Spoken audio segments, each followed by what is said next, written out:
بسم اللہ الرحمن الرحیم۔ السلام علیکم دوستو، آج ہم بات کریں گے پاکستان کے جو پولیٹیکل لیڈر ہیں، آیا ان کو عوام سے کوئی دلچسپی ہے یا وہ اپنے اقتدار کی جنگ لڑ رہے ہیں۔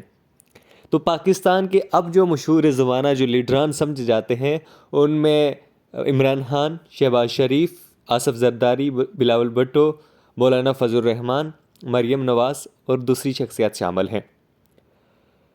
ان تمام لوگوں میں ایک بات مشترک ہے کہ جب بھی یہ اپوزیشن میں ہوتے ہیں تو عوام کی بڑی فکر کرتے ہیں، مہنگائی کی بڑی باتیں کرتے ہیں، مہنگائی کو کنٹرول کرنے کی باتیں کرتے ہیں، اور عوام کو یہ باور کرانے کی کوشش کرتے ہیں کہ وہ عوام کا بڑا درد رکھتے ہیں، اور اگر وہ اقتدار میں آ گئے تو وہ آتے ساتھ ہی عوام کی مہنگائی، بے روزگاری، غربت، تعلیم سے دوری، روزگار، یہ ساری چیزیں مہیا کر دیں گے۔ لیکن دوسری طرف دیکھا جائے تو جب وہ اقتدار میں آتے ہیں تو نہ ان کو عوام یاد رہتی ہے نہ کوئی دوسرا شخص، لیکن ان کا مقصد صرف یہ ہوتا ہے کہ ہمیں کسی طرح اقتدار مل جائے۔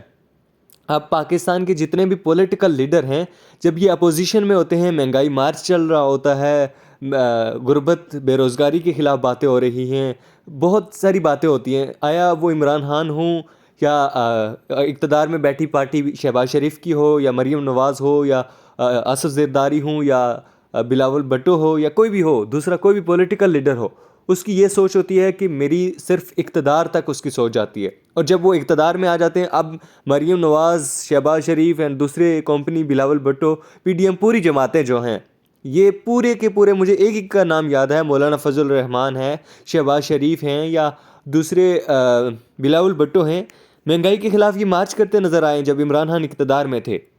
لیکن جب اب اقتدار میں آئے ہیں تو مہنگائی کے خلاف، غربت، بے روزگاری، ساری کی ساری باتوں پر انہوں نے خاموشی اختیار کی ہوئی ہے۔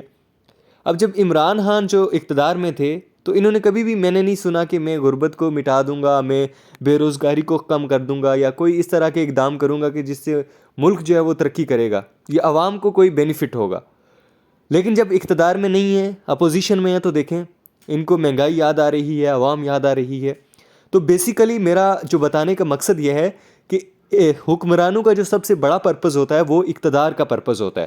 ان کی خواہش ہوتی ہے کہ ہمیں اقتدار مل جائے، عوام چاہے باڑ میں جائیں یا جہاں مرضی جائیں۔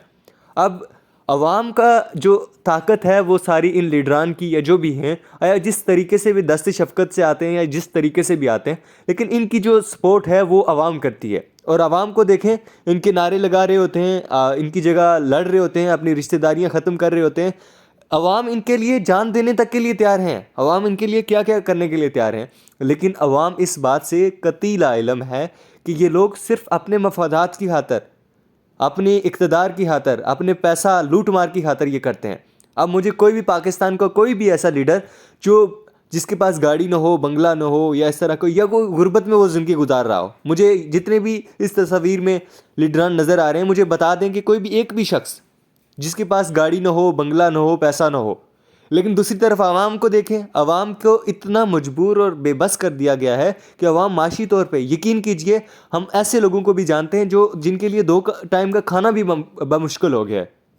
لیکن ان کی عیاشیاں دیکھیں۔ میرا تو یہ ماننا ہے کہ یا تو جو حکمران طبقہ ہے، اتنی عیاشیاں، جتنی سہولیات ان کو میسر ہیں، اتنی عوام کو ملیں۔ اگر یہ سہولیات نہیں دے سکتے، وہ عیاشیاں نہیں دے سکتے، تو پھر وہ ویسی زندگی گزاریں جس طرح ایک عام شخص زندگی گزارتا ہے، جس طرح اس کو 2 ٹائم کی کھانے کے لیے لالے پڑے رہتے ہیں۔ اب یہ عوام کے منحصر ہے، عوام اپنی طاقت کو سمجھے کہ ان لوگوں کو کس طرح انہوں نے ریجیکٹ کرنا ہے، کس طرح انہوں نے قابو کرنا ہے۔ یہ لوگ آپ کی وجہ سے جو ہے وہ اقتدار کے مزے لوٹ رہے ہیں، عیاشیاں کر رہے ہیں، ساری چیزیں یہ آپ کی وجہ سے کر رہے ہیں۔ اب عوام کو جو ہے وہ اس متعلق سوچنا ہوگا کہ آیا کون سا لیڈر ہے جو، میں نے 2 آپ کو باتیں بتائی ہیں، یا تو اس کے پاس آسائشیں نہ ہوں یا وہ عام آدمی کی طرح زندگی گزار رہا ہے۔ مجھے کوئی بھی ایک بھی لیڈر، عمران خان، نواز شریف، زرداری، کوئی بھی ایک بھی پولیٹیکل لیڈر اگر آپ بتا دیں گے تو میں اس کو فالو کرنے کے لیے تیار ہوں۔ یا تو وہ عیاشیاں نہ کرتا ہو، اس کے پاس گاڑی، بنگلہ، پیسہ نہ ہو، یا اس کے پاس وہ ایک زندگی ہو جو ایک عام آدمی کی زندگی ہے۔ اور انہوں نے پاکستان کو مفلوج کر کے رکھ دیا، ان سب نے۔ اور سب جب وہ، میں سمجھتا ہوں کہ ان کا سب سے زیادہ جو مسئلہ ہے، اصل مسئلہ ہے جن کا فوکس ہے، وہ اقتدار پہ فوکس ہے۔ کوئی بھی پارٹی جو ہے وہ اپوزیشن میں جب جاتی ہے تو وہ عوام کے لالے اس کو نظر پڑ رہے ہوتے ہیں کہ یار اس کو تو عوام کے لالے پڑے ہیں, اس کو تو مہنگائی اور بے روزگاری نظر آ رہی ہے. لیکن جب وہی بندہ وہی پارٹی اقتدار میں جاتے ہیں تو اس کو مہنگائی, بے روزگاری, غربت نہیں نظر آ رہی. اب دیکھیں عوام نے یہ ڈیسیژن کرنا ہے کہ کس طرح ان لوگوں سے چھٹکارا حاصل کرنا ہے. اور عوام پہ وہ 30 40 50 سال جو پہلے لوگ تھے وہی مسلط تھے. اگر آپ نواز شریف کی بات کریں تو نواز شریف آپ 30 سال پہلے اٹھا کے دیکھ لیں, 40 سال پہلے اٹھا لیں, پنجاب کا وزیر اعلیٰ تھا. آپ کسی زرداری کو اٹھا لیں, اس کی پیپلز پارٹی کو اٹھا لیں تو 50 سال پہلے یہ اقتدار میں تھی. آپ کسی عمران خان کو اٹھا لیں یا مولانا فضل الرحمان کو اٹھا لیں, یہ 50 سال پہلے کے بابے ہیں. یہ آپ کا بیڑا غرق کر رہے ہیں. اب پاکستان کی جو نوجوانوں کی اکثریت ہے وہ پاکستان میں 68% ہے, لیکن وہ اگر اقتدار میں وہ بیٹھنے کی ان کی اکثریت معلوم کی جائے تو 3 سے کم لوگ ہیں جو 30 سال کی کم عمر میں جو ہے وہ پارلیمنٹ میں بیٹھے ہوئے ہیں. یہی بابے, یہی لوگ آپ کا ملک کا بیڑا غرق کر رہے ہیں. ان کو پالیسی بنانے کا پتہ نہیں ہے, صرف اقتدار کی جنگ. اب کوئی بھی ان میں سے جو بھی پولیٹیکل لیڈر ہیں صرف اقتدار کی جنگ ہے, صرف اقتدار کی جنگ. ان کو عوام کی کوئی فکر نہیں ہے, ان کی آپ کو کوئی فکر نہیں ہے, ان کو اپنے پیسے کی فکر ہے, اپنے مفاد کی فکر ہے. تو ان لوگوں سے چھٹکارا حاصل کریں, نوجوانوں کا ساتھ دیں. اور 68% آبادی سے اگر ہمارے 30% آبادی بھی اگر پارلیمنٹ میں چلی گئی یا قومی اسمبلی میں چلی گئی تو میں یقین سے کہتا ہوں کہ پاکستان کی تقدیر بدل سکتی ہے. اور ان کا مسئلہ عوامی مسئلہ نہیں ہے, ان کا مسئلہ اقتدار کا مسئلہ ہے. آپ اس متعلق کیا رائے رکھتے ہیں؟ مجھے اپنی رائے سے ضرور آگاہ کیجیے گا. اپنے میزبان محمد حمزہ خادم کو اجازت دیجیے. ہلانے کے بعد